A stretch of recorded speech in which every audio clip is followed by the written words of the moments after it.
రేయ్ మహాబల, అక్కడేం చేస్తున్నావు? నీ వాలకం చూసి దొంగనుకున్నాను కదరా, ఇలారా. దొంగతనం చేయడానికి రాలేదు మిస్టర్ సదాశివయ్య గారు. బుద్ధి లేదా నీకు?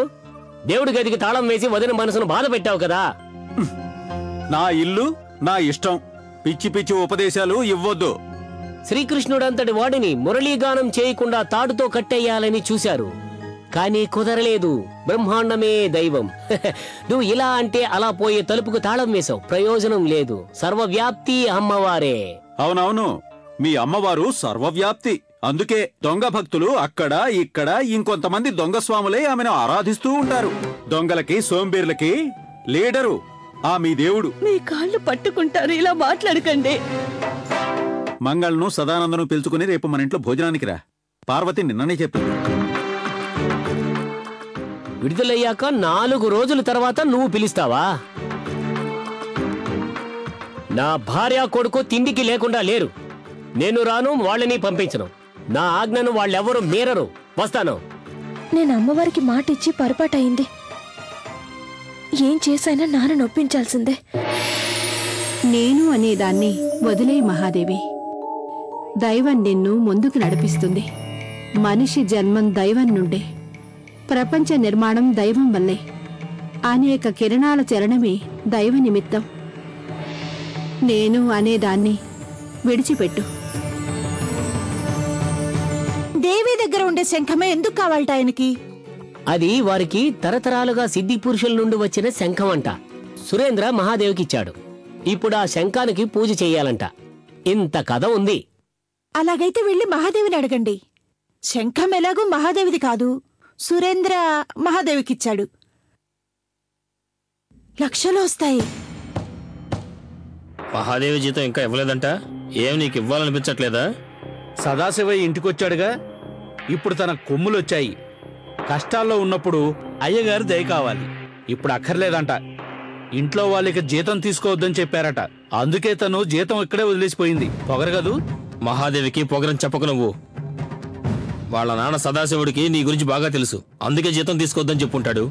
నీ ఒక్కర బుద్ధి గురించి అందరికీ బాగా తెలుసు. అవును, మీకు అలాంటోళ్లే మంచోళ్ళు. నేను చెడ్డోను కదూ.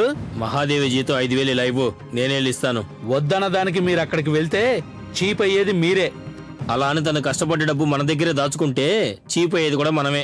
5,000 ఇలా ఇవ్వు. జీతం వద్దని తలబిరుసుగా మాట్లాడిన తనకు సత్కారం చేస్తారా? చూడు, చెడ్డ మాటలు మాట్లాడే అలవాటు నాకు లేదు. నన్ను మాట్లాడేలా చేయొద్దు. డబ్బు ఇలా ఇవ్వు.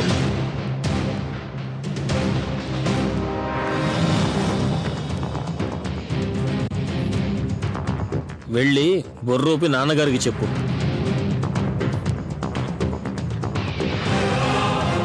మంగళ, మీ ప్రియమైన బావగారు, మన సదానంద పెదనాన్నగారు అనగా మా అన్నగారు మన ముగ్గురిని రేపు వాళ్ళింటికి భోజనానికి రమ్మన్నారు. తప్పకుండా వచ్చి ఆశీర్వదించమన్నారు. ఎందుకట? తెలీదు. నేను ఈ మధ్య ప్రశ్నించడం మానేశాను. అయితే నా భార్య కొడుకు తిండికి గతిలేకలేరు, మీ ఇంటి గడప తొక్కమని చెప్పొచ్చారు. ఇన్ని రోజులు అన్నంటే దేవుడు అన్నారు, డాన్సులు వేశారు అన్న వచ్చాడు అని. మీ అన్న జైలు నుండి వచ్చినప్పుడు అసహాయురాలైన వదిన కోసం అలా చేశాను. మీరిద్దరు గనక అక్కడికి వెళితే తిరిగి రాకండి, అక్కడే ఉండండి. ఇదే మీకు నేను విధించిన శిక్ష. నాకు కూడా అక్కని చూడాలనిపిస్తూ ఉంది. నేను వెళ్ళాలనుకుంటున్నాను. నేను కూడా వెళ్ళాలనుకుంటున్నాను.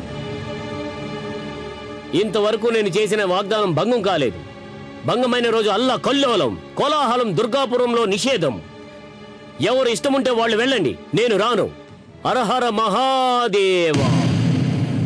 ఆ రోజు అందరం కలిసి ఇలాగే భోంచేద్దాం అనుకున్నాం. దీపావళప్పుడు ఎంత అనర్థం జరిగిపోయింది. ఇప్పుడు అదంతా గుర్తుకొస్తోంది. నవ్వుకుంటూ ఉన్నాం. ఆ తర్వాత హాస్పిటల్లో ఏడ్చుకుంటూ ఉన్నాం. పాపం అక్క ఇప్పుడు తలుచుకుంటుంటే గుండె తరుక్కుపోతోంది.